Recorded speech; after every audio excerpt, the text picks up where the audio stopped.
오늘 저는 여러분과 함께 데살로니가 후서 1장 1절에서 12절의 말씀으로 부르심에 합당한 교회와 성도, 부르심에 합당한 교회와 성도라는 말씀으로 같이 은혜 받기를 원합니다. 바울은 데살로니가 전서를 쓴 지 1년도 채 되지 않아서 데살로니가 후서를 쓰게 됩니다. 그럴 수밖에 없었던 이유가 있습니다. 바로 교회 안에 이단적 사상이 들어오게 되는데요, 바로 잘못된 종말론이 들어오게 됩니다. 그리스도의 재림에 관해 그 데살로니가 전서는요, 확신을 줍니다. 주님이 언젠가 주님의 때에 다시 오실 것이라는 것. 근데 이 편지를 받고 거짓 선지자들이 들어와서 이미 그리스도가 재림하셨다, 이제 곧 주님이 재림하실 것이기 때문에 우리의 집 다 팔고 우리는 세상과 끊어져서 살아야 된다 라는 잘못된 이단적 사상이 들어왔습니다.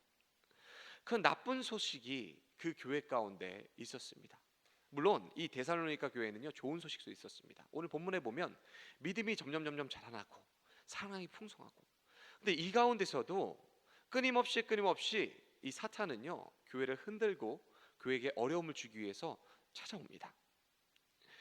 오늘 본문은요, 사실 그리스도인으로서 이 부르심에 합당한 삶을 살아가는 성도에 대해서, 그 교회에 대해서 나옵니다. 11절 말씀에 이렇게 나와 있습니다. 이러므로 우리도 항상 너희를 위하여 기도함은 우리 하나님이 너희를 그 부르심에 합당한 자로 여기시고 모든 선을 기뻐함과 믿음의 역사를 능력으로 이루게 하시고. 여러분, 부르심에 합당한 교회가 과연 어떤 교회일까요? 부르심에 합당한 성도가 과연 어떤 성도일까요? 부르심에 합당한 삶을 살아가는 것이 과연 어떠한 삶일까요? 오늘 본문은 하나님께서 우리에게 조목조목 말씀하십니다. 그 첫 번째로, 그리스도인의 정체성이 확실한 교회와 성도가 바로 부르심에 합당한 교회와 성도라는 것을 이야기하십니다. 다시 말씀드립니다. 그리스도인의 정체성이 확실한 성도. 1절과 2절 말씀에 이렇게 나와 있습니다. 바울과 실로아노와 디모데는 하나님 우리 아버지와 주 예수 그리스도 안에 있는 데살로니가인의 교회에 편지하노니. 누구예요? 하나님 아버지와 그리스도 안에 있는 자들. 이것은 곧 그리스도인의 정체성을 이야기합니다. 우리가 누구라고요? 하나님 아버지 안에, 그리스도 안에. 여러분, 누구세요? 나는 누구입니까? 라는 질문을 받을 때 우리는 누구예요? 하나님 아버지 안에 있는 자들. 나는 그리스도 안에 있습니다. 나는 그리스도인입니다. We are Christians. 이렇게 얘기할 수 있는 정체성이 확실한 자들이 누구예요? 부르심에 합당한 성도. 이 성도들이 모인 집단이 뭐예요? 교회, 에클레시아. 헬라어로 부르심을 입은 자들이에요. 예수님 안에 있는 자들, 하나님의 안에 있는 자들이 모여서 이 교회를 이루게 되는 것입니다. 여러분, 사실 이 데살로니가 지역은요, 좀 특별했습니다. 문화, 경제, 정치의 요충지였습니다. 이 데살로니가는요, 마게도니아 로마 지방의 수도였습니다. 그래서 가장 큰 도시 중에 하나였습니다. 로마에서 동방에 이르는 가장 중요한 로마의 도로가 이 데살로니가 지역을 지나갔습니다. 여러분, 그렇기 때문에 당연히 이 로마 제국에서 가장 부유하고 번성한 상업 요충지가 되었습니다. 이 데살로니가 지역은 자유도시로서 자치가 허용이 되었습니다. 로마의 다른 도시들과는 좀 틀리게 각종 자유가, 또 각종 규제가 완화되는 곳이었습니다. 왜요? 무역과 또 이런 상업도시로 나아갔기 때문에. 여러분, 그렇게 되면 어떻게 돼요? 자연스럽게 이 도시에 이방 종교, 우상 숭배가 모여들기 시작했습니다. 그리고 문화적 영향력이 아주 영향력을 끼치는 그런 도시가 됐습니다. 어쩌면 우리가 살고 있는 미국이 이 데살로니가와 똑같았을 것입니다. 여러분, 이 미국처럼 종교 자유 때문에 다양한 종교들이 모인 나라가 또 있을까요? 기독교만 보더라도 다양한 종파와, 더 문제는 이단적인 사상을 갖고 있는 이런 이단들도요, 미국에 엄청나게 많습니다. 심지어 사탄을 숭배하는 사탄교도 정식으로 종교에 등록이 되어 있습니다. 여러분 이런 데살로니가 지역을 한번 상상해 보십시오. 그 가운데서 부르심에 합당하게 살아가지 않으면 이들은요 타락할 수밖에 없었습니다. 넘어질 수밖에 없었고요, 세상과 타협할 수밖에 없었습니다. 근데 이들은요 정체성을 가지고 살아갔습니다. 우리는 누구인가? 하나님 안에, 그리스도 안에. 여러분 이게 불분명해지면 우리도 미국을 살아가는 이 땅 가운데서 이 세상에 한순간에 휩쓸려 갈 수가 있습니다. 여러분 또한 2절에 보면 이렇게 나옵니다. 하나님 아버지와 주 예수 그리스도로부터 은혜와 평강이 너희에게 있을지어다. 여러분 이 바울은요 은혜와 평강에 대한 인사를 계속 씁니다. 근데 은혜, 샬롬, 평강, 여러분 이걸 그냥 인사치레로만 쓴 게 아니라 이 바울 자체가요 DNA가 이 은혜와 평강이 항상 각인되어 있었습니다. 은혜는 뭐예요? 자격 없는 죄인에게 베푸시는 하나님의 은혜. 누구를 통해서요? 예수 그리스도를 통해서, 그분의 십자가 부활을 통해서 주시는 그 은혜를요 날마다 자랑하였습니다. 데살로니가에도 마찬가지입니다. 이 은혜, 주님의 그 십자가 사랑, 십자가 부활, 그것이 아니면 그들은 아무것도 내세울 게 없는 사람들이었어요. 다시 말해서 뭐예요? 그리스도인의 정체성, 하나님 안에 있고 그리스도 안에 있고, 이게 분명했습니다. 여러분 이 은혜가 분명하면요 어떻게 이어지는지 아세요? 평강으로 이어집니다. 샬롬. 은혜가 확실하면 평강으로 갈 수밖에 없습니다. 여러분 우리의 개인적인 삶에서도요 은혜가 넘치면요 우리의 삶은요 평강이 넘치게 됩니다. 우리의 삶이 바뀌지 않더라도, 상황이 나아지지 않더라도 은혜가 넘치면 평안해집니다. 교회도 마찬가지예요. 은혜가 넘치면 평강해집니다. 은혜가 사라지면 분쟁이 일어나고 어려움이 일어나고. 여러분 우리가 이럴 때일수록 어떻게 해야 돼요? 하나님께 집중해야 됩니다. 다시 은혜에 집중해야 돼요. 여러분 그러면요 우리의 문제는 자연스럽게 해결되기 시작합니다. 아멘. 여러분 그렇기 때문에 우리가 정체성이 확실해야 됩니다. 여러분 두 번째로 부르심에 합당한 자들의 삶은 무엇이냐? 믿음이 자라나고 사랑이 풍성한 교회와 성도입니다. 여러분 3절 말씀을 한번 같이 읽어주시면 감사하겠습니다. 시작. 형제들아 우리가 너희를 위하여 항상 하나님께 감사할지니 이것이 당연함은 너희의 믿음이 더욱 자라고 너희가 다 각기 서로 사랑함이 풍성함이니. 부르심에 합당한 교회 성도, 믿음이 자라납니다. 여러분 믿음이 자라나는 게 과연 무엇일까요? 한 단어로 표현하자면 변화입니다. 변화. 어제보다는 오늘, 오늘보다는 내일 조금 더 내가 달라지는 겁니다. 주님 안에서 변화되는 거죠. 갈라디아서 4장 19절에 이렇게 나옵니다. 나의 자녀들아 너희 속에 그리스도의 형상을 이루기까지 다시 너희를 위하여 해산하는 수고를 하노니.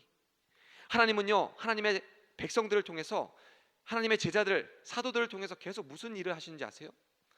그리스도의 형상을 닮아가도록 주님께서 애쓰셨습니다. 다시 말해 변화. 그리스도인은요 참된 변화가 일어나게 됩니다. 어떤 변화요? 하루하루 그리스도의 형상을 회복해 나가기 시작합니다. 어제보다는 오늘 더, 조금 더 주님 닮고, 주님 닮아가기로 작정하고, 주님 닮기로 그런 노력하는 모습이 우리의 삶 가운데 있다는 것입니다. 골로새서 1장 28절 말씀 이렇게 얘기합니다. 우리가 그를 전파하여 각 사람을 권하고 모든 지혜로 각 사람을 가르침은 각 사람을 그리스도 안에서 완전한 자로 세우려 함이니.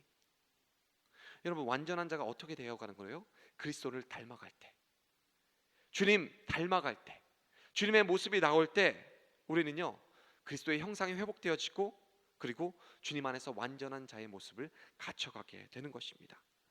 그렇게 되시길 주님의 이름으로 부탁드립니다. 오늘 우리에게 주시는 하나님의 과제예요. 부르심에 합당한 자의 삶, 합당한 교회가 뭐예요? 이 그리스도를 닮아가는 거.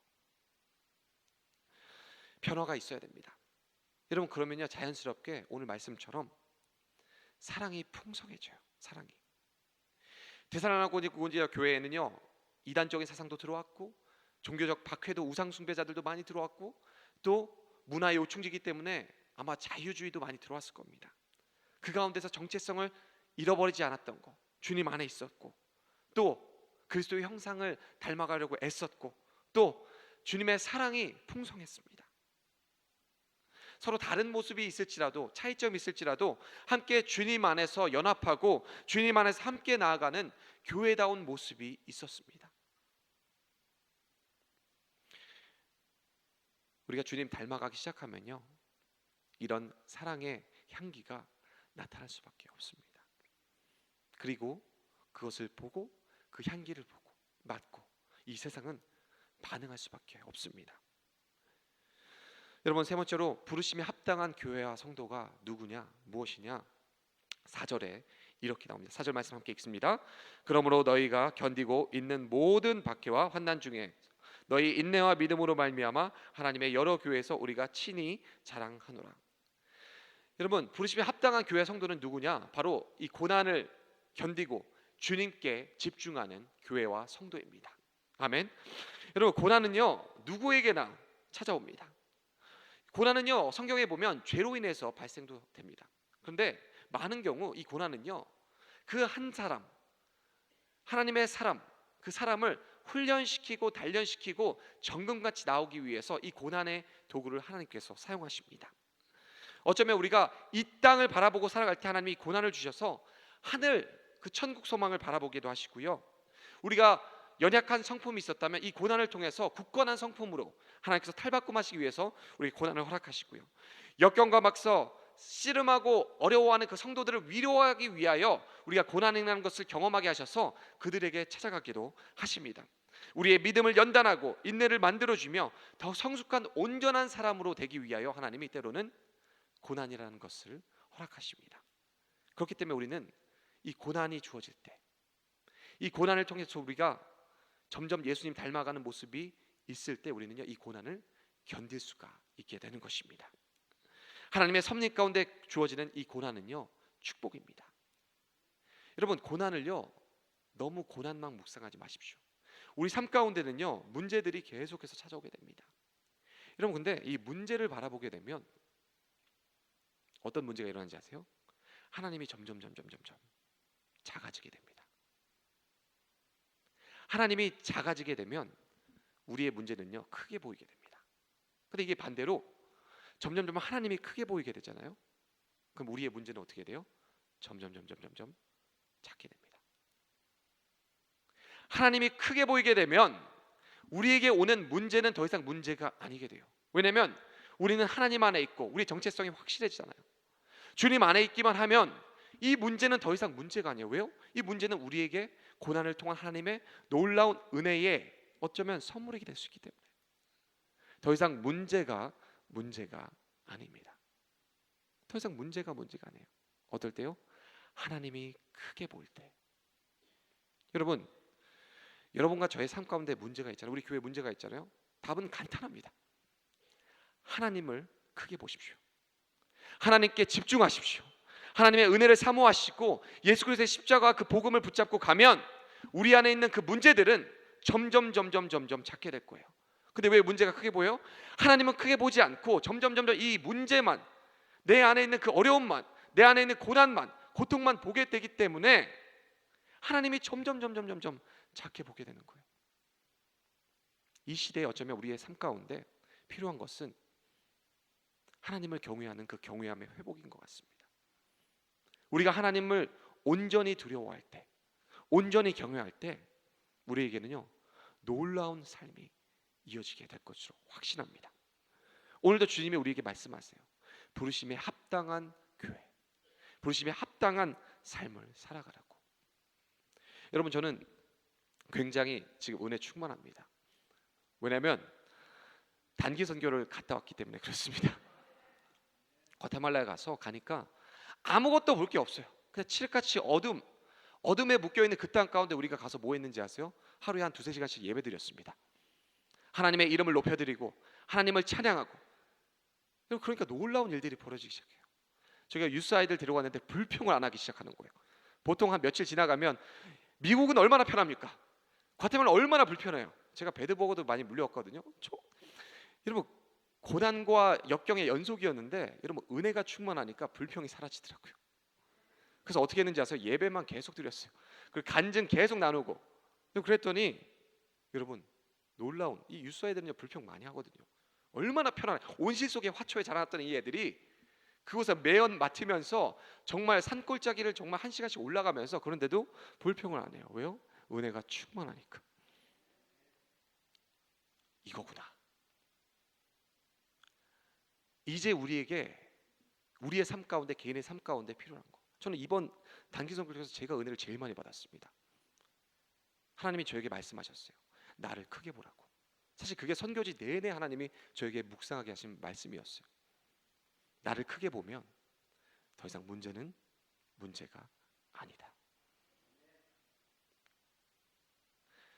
사실 부끄럽습니다. 저도. 왜냐하면 하나님을 크게 보기보다는 문제에 집중하기도 하고, 하나님을 묵상하기보다는 이 문제를 묵상했을 때가 너무나 많이 있었기 때문에 그렇습니다. 오늘 주님 우리에게 말씀하십니다. 부르심에 합당한 교회, 합당한 성도의 삶은 바로 하나님을 경외하고 하나님을 집중하고 하나님 안으로 만족하는 그 인생이 바로 부르심에 합당한 자들입니다. 그런 삶을 살아가시는 여러분과 제가 되기를 주님의 이름으로 축복합니다. 아멘.